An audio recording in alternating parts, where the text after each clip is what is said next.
तो इसमें जैसा कि आपको बताया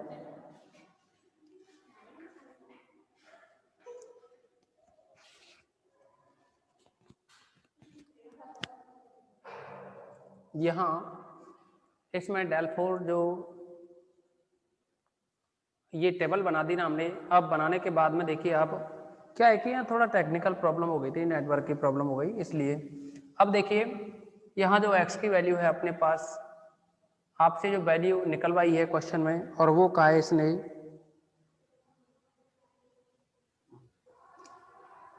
estimate the population for the year 1925, यानी 1925 है ना, इस पर वैल्यू आपको फाइंड आउट करनी है। आपको पता है लास्ट जो टर्म होती है ना, x कहो या फिर x की जगह क्या है ये a plus N H plus H U. तो अपने पास ये जो a plus N H plus H U की वैल्यू है वो है 1925। a प्लस एन एच की जो वैल्यू है a प्लस एन एच की जो वैल्यू है वो है 1931। 1931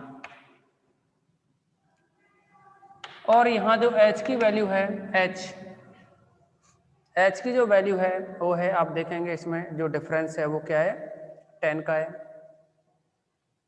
h is equal to 10 u की वैल्यू हमें फाइंड आउट करनी है पहले इसमें से, तो आप इसमें वैल्यू रखो।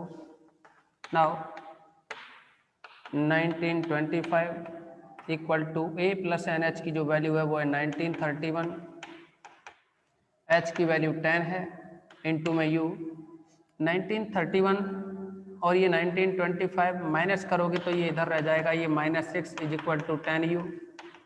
u की वैल्यू निकालोगे तो 10 से डिवाइड करोगे ना 6 को तो ये बनेगा -0.6। ओके, ये u की वैल्यू हुई। अब आपको करना क्या है, इसमें जो फॉर्मूला है उस फॉर्मूले में वैल्यू पुट करनी है। तो फॉर्मूले में जो वैल्यू पुट करेंगे तो आपके पास फॉर्मूला ये लिखा हुआ है यहाँ, तो इस फॉर्मूले में वैल्यू डालनी है बस। जैसे ही वैल्यू डालेंगे इसमें तो ये रिजल्ट्स बनेगा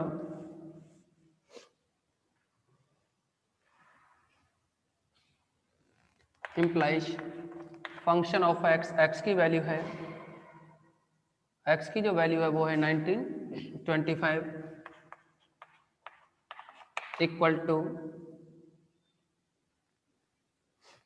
F of A plus N H, F of A plus N H, F of A plus N H यानी 101 प्लस यू, यू की वैल्यू है अपने पास अभी अभी निकाली है -0.6, तो -0.6 into nabla F of A plus N H, तो नेबला की जो वैल्यू है वो है यहाँ 8, इंटू में 8 लिखोगे प्लस प्लस क्या आना तो माइनस है, क्योंकि देखो फॉर्मूले में u प्लस 1 है ना, u की वैल्यू है यहाँ -0.6, -0.6 फिर है -0.6 प्लस 1 अपॉन में जो वैल्यू है वो है फैक्टोरियल 2 और साथ में nabla square F of A plus N H. तो नेबला स्क्वायर की वैल्यू है, नेबला स्क्वायर की वैल्यू है नीचे देखेंगे ये -4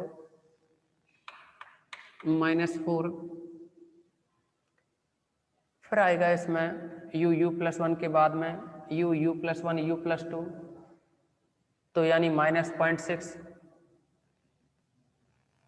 प्लस -0.6 यहाँ रहेगा ये -0.6 प्लस 1, फिर आएगा -0.6 प्लस 2 अपॉन में फैक्टोरियल 3 इंटू में बनेगा आपके पास में ये 1 इंटू 1,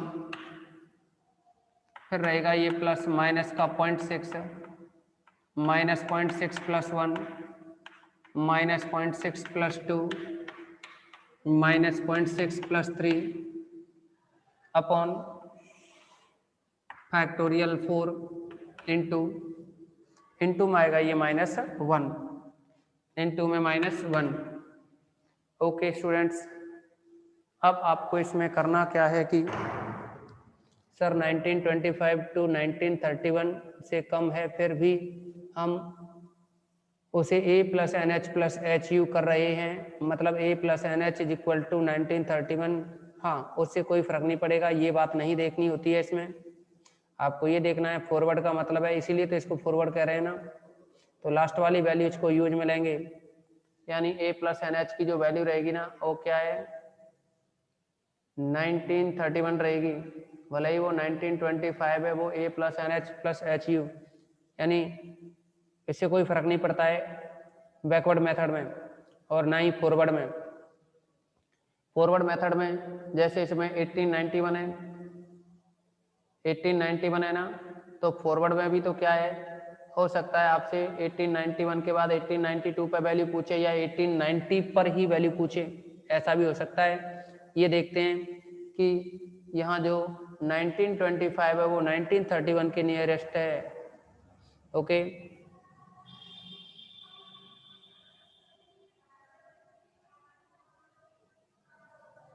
इसमें ये ध्यान रखना है कि जो ये 1925 जिस पर वैल्यू पूछ रहा है ना, जिस भी पॉइंट पर वैल्यू पूछ रहा है, जैसे 1925 पर वैल्यू आपसे पूछी है, तो आप देखेंगे यहाँ कि जो 1925 है ना वो 1891 या फिर 1931 किसके नियरेस्ट है, ये चेक करेंगे कि ये 1925 है वो नीचे ये जो 1931 है इसके नियरेस्ट है या फिर 1891 के नियरेस्ट है। तो आप देखोगे 1931 के नियरेस्ट वैल्यू है ना ये 1925, तो ये बैकवर्ड ही यूज में लिया जाएगा।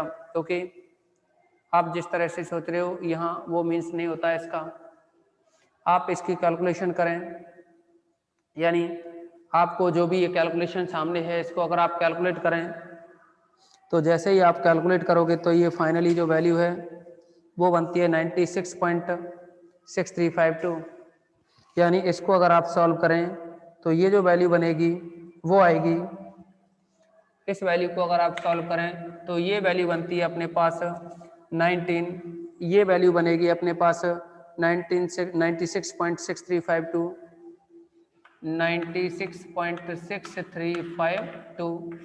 जैसा कि आपको हमने कहा कि आपको क्या एक कैलकुलेटर जो कि कैसियो का या फिर सेलो का, मार्केट में दो तरह के ही कैलकुलेटर अच्छे चल रहे हैं इस समय, एक तो सेलो और एक क्या है कैसियो, तो उनमें से कोई भी आप कैलकुलेटर को खरीद लो जो भी हो, और ये साइंटिफिक कैलकुलेटर होंगे लगभग 350 यानी 350 के समथिंग होंगे, इनकी जो प्राइस होगी वो क्या है 350 के समथिंग होगी, और ये सारे के सारी जो वैल्यू है ना कैलकुलेशन जितनी भी होगी वो कैलकुलेटर से ही कर रही हैं।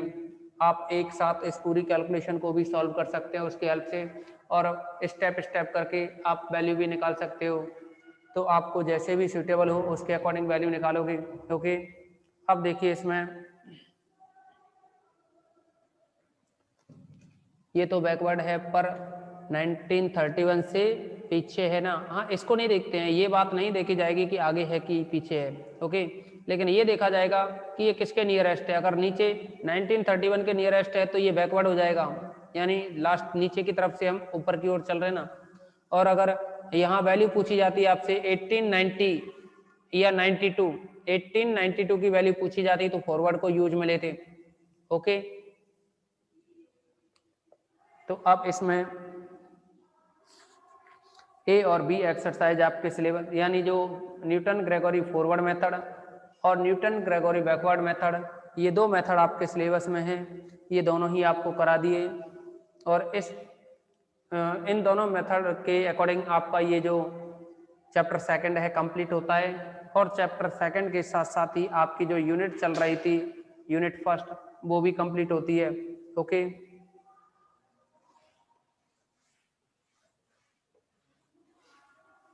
यूनिट फर्स्ट आपकी इस तरह से कंप्लीट हो जाती है। अब आपको क्या है यूनिट सेकंड स्टार्ट कराई जाएगी।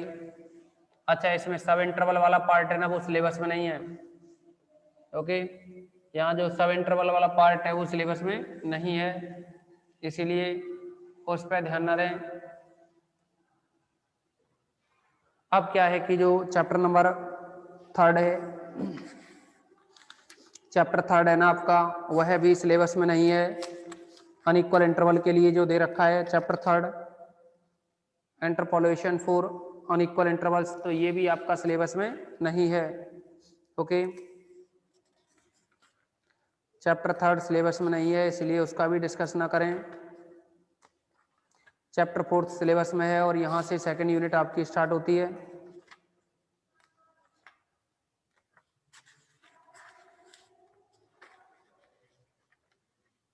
शैपर्ड सेंट्रल रेफरेंस ऑपरेटर, चैप्टर 4 जो कि सिलेबस में है आपके में, और इस चैप्टर 4 से ही आपकी सेकंड यूनिट से स्टार्ट होगी। तो इसमें शैपर्ड है, शैपर्ड ने 2 ऑपरेटर डिफाइन किए।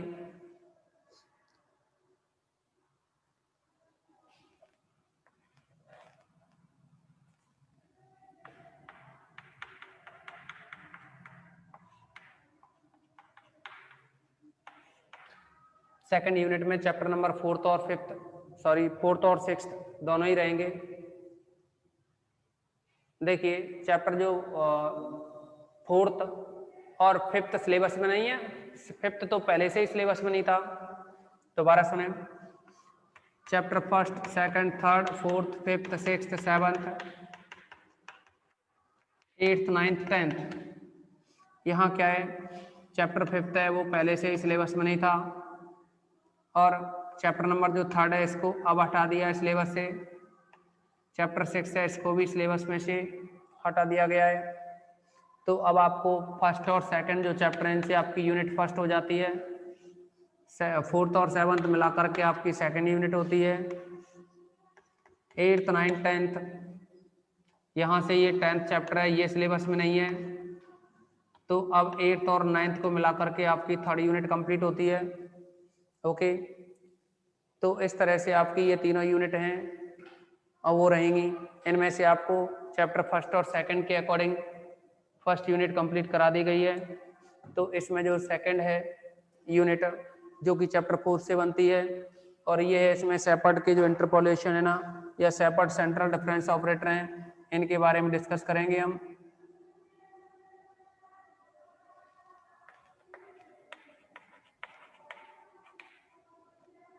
शैपर्ड सेंट्रल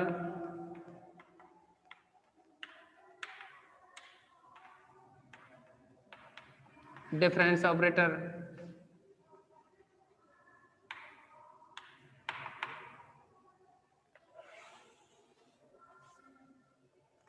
तो जो शैपर्ड है, शैपर्ड ने 2 ऑपरेटर डिफाइन किए, एक तो सिग्मा और एक म्यू, और उनमें से पहले हम एक डेल्टा और एक म्यू, इन दो के बारे में बात करेंगे। यानी डेल्टा और म्यू और सिग्मा तो बाद में निकाला उसने, इसका डेल्टा का जो इनवर्स था उसको नाम दे दिया था सिग्मा। जो शैपर्ड है वो एक प्रोफेसर थे, उन्होंने 2 ऑपरेटर दिए, एक तो डेल्टा और एक म्यू। उन्हीं ऑपरेटर को,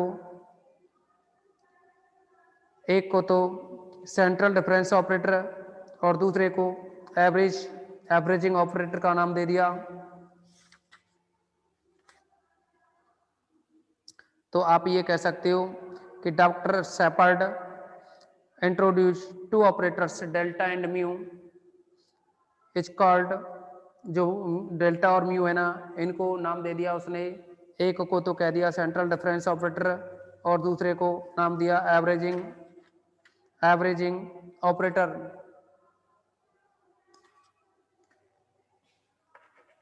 doctor शैपर्ड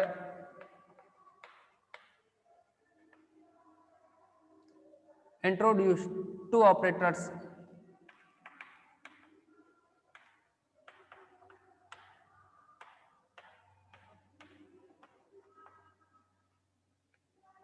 delta and mu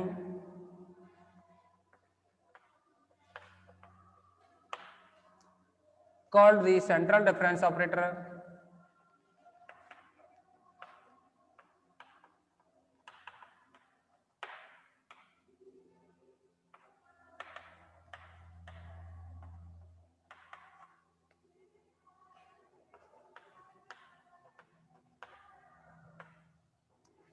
and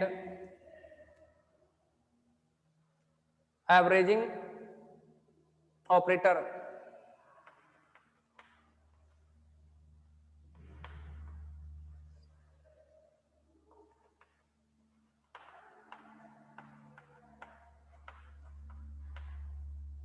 respectively.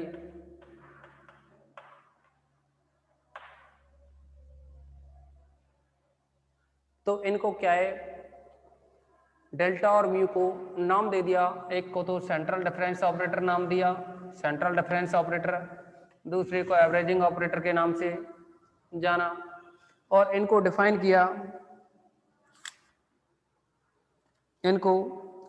किया, डेल एफ ऑफ एक्स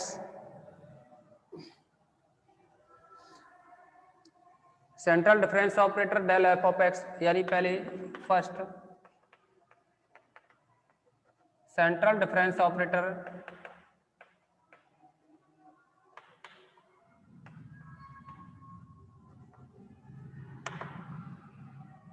जो सेंट्रल डिफरेंस ऑपरेटर है इसको डिफाइन किया, कोई भी फंक्शन है x plus 1/2h minus F of x minus 1/2h, तो इसको क्या है नाम दे दिया डेल्टा एफ ऑफ एक्स, यानी जो सेंट्रल डिफरेंस ऑपरेटर है डेल एफ ऑफ एक्स, इसको डिफाइन किया function of x plus half H minus function of x minus half H. आपके लिए ऑपरेटर ई के बारे में हमने डिस्कस किया था, e f of x e की power n f of x is equal to F of x plus N h होता है ना, e to the power n f of x is equal to F of x plus N h होता है। तो आप इसको solve कर सकते हैं, तो ये लिखा जा सकता है ई टू द पावर 1/2, ये 1/2 यहाँ आ जाएगा एफ ऑफ एक्स माइनस ये माइनस 1/2 है, तो इसको भी लिख सकते हो e to the power minus 1/2 f of x, e to the power 1/2 minus E to the power minus 1/2 f of x को बाहर निकालें, तो ये वैल्यू है डेल एफ ऑफ एक्स के इक्वल, दोनों साइड से आप डेल को हटाएं, तो ये एफ ऑफ एक्स को दोनों साइड से हटाएं, तो ये डेल ऑपरेटर बन जाएगा, del is equal to E to the power half minus E to the power minus half. तो ये तो रहा अपने पास सेंट्रल डिफरेंस ऑपरेटर डेल्टा। एक और ऑपरेटर है म्यू, जिसको कि एवरेजिंग ऑपरेटर के नाम से आपने डिफाइन किया।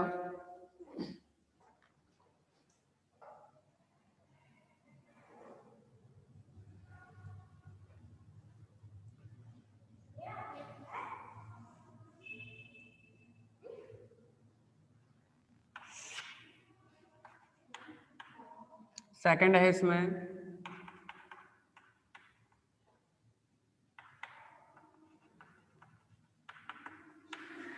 एवरेजिंग ऑपरेटर,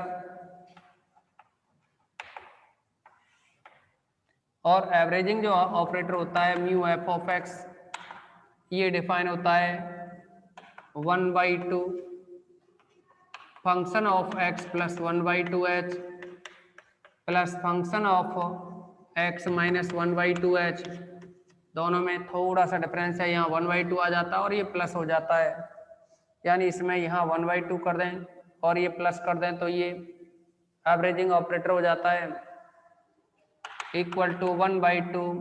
इसमें ये ऑपरेटर यूज में लें तो ये बन जाएगा e to the power half f of x plus e to the power minus half f of x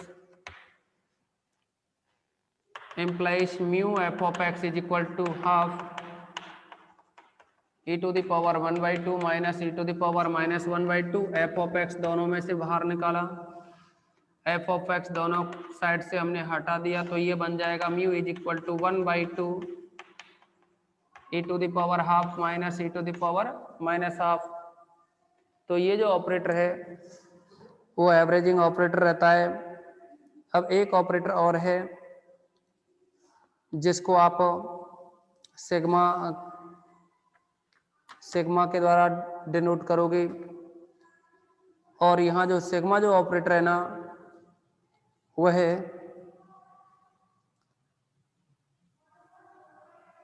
reciprocal होता है डेल का, तो आप कुछ इस तरह से लिख सकते हो, operator sigma define as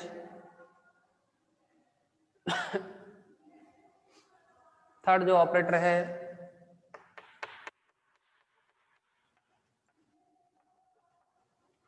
operator sigma defined as sigma F of x is equal to, या ये कहें sigma is equal to 1 upon del. Sigma जो ऑपरेटर है वह 1 अपॉन डेल के इक्वल होता है, imply sigma del is equal to 1। Okay, या आप ये कह सकते हो reciprocal of the central difference operator is called operator sigma. तो ये तीनों ऑपरेटर हैं। अब इनमें कुछ रिलेशन निकाले जाएंगे। यहाँ जितने भी सिग्मा, म्यू, डेल, ई, नेबला जितने भी आपने पढ़े थे स्टार्टिंग में, उन सब में रिलेशन निकाले जाएंगे और उन रिलेशंस को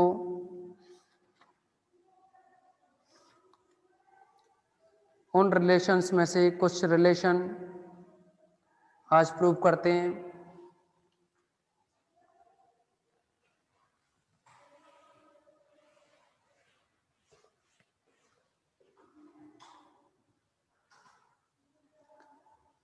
पहला ही रिलेशन है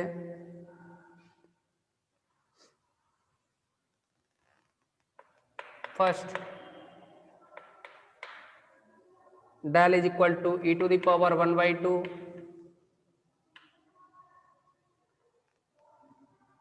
ई to the power 1/2 nabla. Okay, तो इसके लिए आप क्या करेंगे कि del is equal to E to the power जो नेबला है इसे प्रूव करोगे। We know that del is equal to E to the power 1/2 minus E to the power -1/2।